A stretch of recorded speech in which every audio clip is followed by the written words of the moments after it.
Hello friends, welcome to my channel Boikhor Academy. Boikhor একাডেমিতে সবাইকে স্বাগতম। আমরা একটা ক্লাসিক্যাল ড্যান্স বা শাস্ত্রীয় নৃত্যের সিরিজ শুরু করেছিলাম। আজকে তার শেষ ক্লাস। এর আগে আমরা 7টা ক্লাসে 7টা ড্যান্স নিয়ে আলোচনা করেছি এবং তার সঙ্গে যুক্ত ব্যক্তিদের নাম ট্রিক্স সহ মনে রেখেছি। এর আগে আমরা করেছি কথক, কথাকলি, ভারতনাট্যম, মোহিনীনাট্যম, মণিপুরী এবং কুচিপুড়ি ড্যান্স নিয়ে, এবং তারই সাথে আমরা ওড়িশি ড্যান্সটাও এর আগের দিন শেষ করেছি। তো আজকে যেটি বাকি আছে সেটি নিয়ে আলোচনা হবে। যারা এখনও পর্যন্ত আগের ভিডিওগুলো দেখোনি, অবশ্যই আগের ভিডিওগুলো দেখে নেবে, তাহলে এই ক্লাসটা আগের ক্লাসের সাথে রিলেট করতে পারবে। যাই হোক, আজকের এই ক্লাসটি শুরু করা যাক। আজকের আমাদের টপিকটি হলো সাত্রিয়া ড্যান্স। সাত্রিয়া ড্যান্স এটি আসাম রাজ্যের একটি শাস্ত্রীয় ড্যান্স ফর্ম। এই সাত্রিয়া ড্যান্স, যেটি উত্তর পূর্ব ভারতেরও একটি শাস্ত্রীয় ড্যান্স ফর্ম। সাত্রিয়া এবং মণিপুরী এই দুটি হলো উত্তর পূর্ব ভারতের শাস্ত্রীয় ডান্স ফর্মের মধ্যে আসছে। আর উত্তর ভারতের মধ্যে তো একটি আগের দিন বলেইছি যে সেটি হচ্ছে কথক ডান্স ফর্ম, যেটি উত্তর ভারতে, বাকি বেশিরভাগই রয়েছে দক্ষিণ ভারতে। আর পূর্ব দিকে রয়েছে ওড়িশি ডান্স ফর্ম, সেটি হচ্ছে ওড়িশি। এই শাস্ত্রীয় নৃত্যের মধ্যে ওড়িশি রয়েছে পূর্ব দিকে, উত্তর পূর্ব দিকে রয়েছে সাত্রিয়া এবং মণিপুরী, আর বাকি সব দক্ষিণ ভারতে রয়েছে। তো এরপর আমরা দেখব, এখানে বলা আছে শাস্ত্রীয় নৃত্য ভারতের সঙ্গীত নাটক একাডেমিতে যে 8টি নৃত্যকে মর্যাদা দেওয়া হয়েছে তার মধ্যে অষ্টম শৈলী, মানে এটি সবার শেষে অ্যাড করা হয়েছে, তাই এটিকে বলা হয় নবীনতম শাস্ত্রীয় সঙ্গীত। 2000 সালের 15 নভেম্বর এটিকে সঙ্গীত নাটক একাডেমি দ্বারা শাস্ত্রীয় নৃত্যে যুক্ত করা হয়েছিল।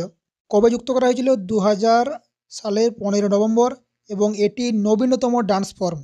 এরপর আমরা দেখব মহাপুরুষ শ্রী শঙ্করদেব। এই শ্রীমৎ শঙ্করদেব, ইনি এই সাত্রিয়া নৃত্যের শুরু করেছিলেন। শঙ্করদেব, এনাকে সাত্রিয়া নৃত্যের প্রতিষ্ঠাতা বলা হয়। কবে শুরু করেছিলেন? 1500 শতকে এটি শুরু হয়, কিন্তু তখন সেটা আসাম রাজ্যে প্রচলিত ছিল। কিন্তু 2000 সালে সঙ্গীত নাটক একাডেমি দ্বারা এটিকে শাস্ত্রীয় নৃত্যের মর্যাদা দেওয়া হয় এবং এটি অষ্টম শাস্ত্রীয় নৃত্য যোগ করা হয় 2000 সালে। তাই এটি সবথেকে নবীনতম শাস্ত্রীয় নৃত্য। এই সাত্রিয়া হলো সবথেকে নবীনতম শাস্ত্রীয় নৃত্য, কারণ এটি সবার শেষে অ্যাড করা হয়েছিল। এই নাচটি প্রতিষ্ঠিত করেছিল শ্রীমৎ শঙ্করদেব, যিনি আসাম রাজ্যের সাথে সম্পর্কিত। এবার দেখো, সাত্রিয়া হলো সবথেকে নবীনতম নৃত্য, এবং এর সাথে যুক্ত যে সমস্ত ব্যক্তিবর্গ রয়েছে যাদের নাম পরীক্ষার জন্য খুব ইম্পর্ট্যান্ট, তাদের নামগুলো হলো শ্রীমৎ শঙ্করদেব, এনার নাম তো আগেই বললাম যে ইনি সাত্রিয়া ড্যান্সের প্রতিষ্ঠাতা, শ্রীমৎ শঙ্করদেব। সারদী সাইকিয়া, প্রভাত শর্মা, যতীন গোস্বামী, ভূপেন হাজারিকা।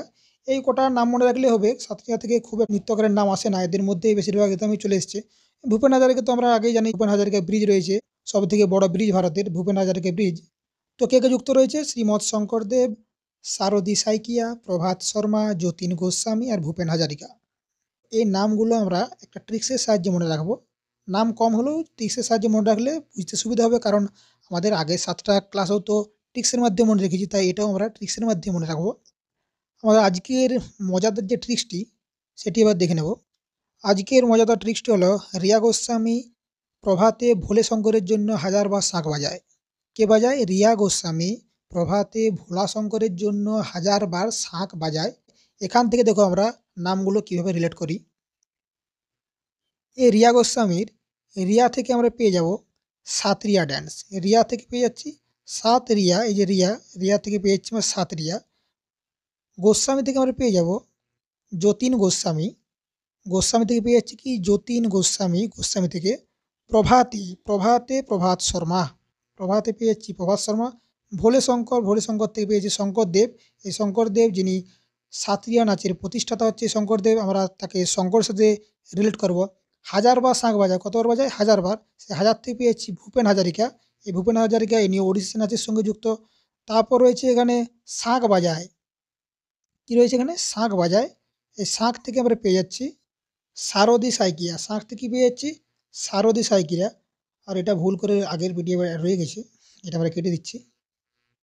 শাঁখ থেকে পেয়ে গেছি, শাঁখ থেকে পেয়ে গেছি সারদী সাইকিয়া। তো ট্রিক্সটা আমরা আরেকবার দেখে নেব। আমরা প্রথম থেকেই আরেকবার দেখে নিই কী কী নিয়ে পড়লাম আজকে।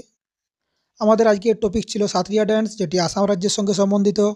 তারপর দেখলাম যে সাত্রিয়া নৃত্য সবথেকে নবীনতম নৃত্য, যেটি 2000 সালে 15 নভেম্বর সঙ্গীত নাটক একাডেমি দ্বারা 8টি শাস্ত্রীয় নৃত্যের মধ্যে একটি শাস্ত্রীয় নৃত্য হয়ে উঠেছে। বর্তমানে বিশ্বমঞ্চে প্রদর্শিত হয় এই সাত্রিয়া নৃত্য।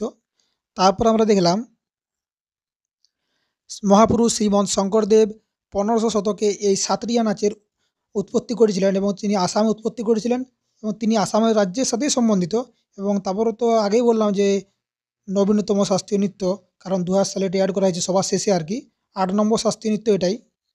এরপর আমরা দেখলাম যে কোন কোন ব্যক্তিরা সাত্রিয়া নৃত্যের সঙ্গে যুক্ত রয়েছে, যেমন শ্রীমৎ শঙ্করদেব, সারদী সাইকিয়া, প্রভাত শর্মা, যতীন গোস্বামী, ভূপেন হাজারিকা। এবং এরপর এনাদের নামগুলো আমরা ট্রিক্সে নিয়ে গিয়েছিলাম। এবার ট্রিক্সটা আমরা আরেকবার দেখে নিই। ট্রিক্সটি ছিল রিয়া গোস্বামী প্রভাতে ভোলে শঙ্করের জন্য 1000 বার শাঁখ বাজায়। কার জন্য শাঁখ বাজায়? ভোলে শঙ্কর মানে শিবের জন্য। প্রভাতে মানে সকালবেলায় রিয়া গোস্বামী 1000 বার শাঁখ বাজায়। এই রিয়ার থেকে আমরা পেয়ে গেছিলাম সাতরিয়া, রিয়ার থেকে সাতরিয়া ড্যান্স, গোস্বামীর থেকে যতীন গোস্বামী, প্রভাতে প্রভাত শর্মা, ভোলে শঙ্কর শ্রীমৎ শঙ্কর দেব, হাজার হচ্ছে ভূপেন হাজারিকা।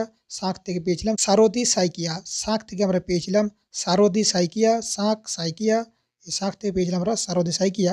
দেখো খুব সহজে আমরা নামগুলো মনে রাখতে পারছি। কয়েকবার পড়লে দেখবে এগুলো তোমাদের চোখের সামনে ভেসে উঠছে। তখন দেখবে যে ট্রিক্সটা মনে আসছে না, কিন্তু যে সাত্রিয়া নাচের সঙ্গে প্রভাত শর্মা যুক্ত, সাত্রিয়া নাচের সঙ্গে ভূপেন হাজারিকা যুক্ত, এগুলো তোমাদের অটোমেটিক মনে চলে আসবে। এগুলো পড়ার একটা ধরন। আরও একবার বলে রাখি, যারা যারা এখনও পর্যন্ত আগের ক্লাসগুলো দেখোনি, এর আগে যে 7টি শাস্ত্রীয় নৃত্যের ক্লাস হয়েছে সেগুলো অবশ্যই দেখে নেবে। শাস্ত্রীয় নৃত্য আজকে শেষ ক্লাস ছিল। আগের ক্লাসগুলো দেখলেই তোমরা শাস্ত্রীয় নৃত্য থেকে যে সমস্ত প্রশ্ন আসে সমস্ত প্রশ্নই তোমরা পেয়ে যাবে।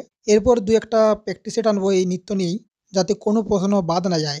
যদি এই আজকের ক্লাসটি ভালো লেগে থাকে তো অবশ্যই লাইক, কমেন্ট এবং চ্যানেলটি সাবস্ক্রাইব করে রাখবে, যাতে পরবর্তী ভিডিওগুলি সবার আগে তোমার সামনে ভেসে ওঠে। আজকের মতো এটুকুই। ফিরে আসবো অন্য একটা টপিকের অন্য একটা সিরিজ নিয়ে। ভালো লাগলে সঙ্গে থেকো। আবার নতুন নতুন টপিক এবং নতুন নতুন ট্রিক্স নিয়ে আমরা ফিরে আসবো পরের ভিডিওতে। ভিডিওটি দেখার জন্য অসংখ্য ধন্যবাদ।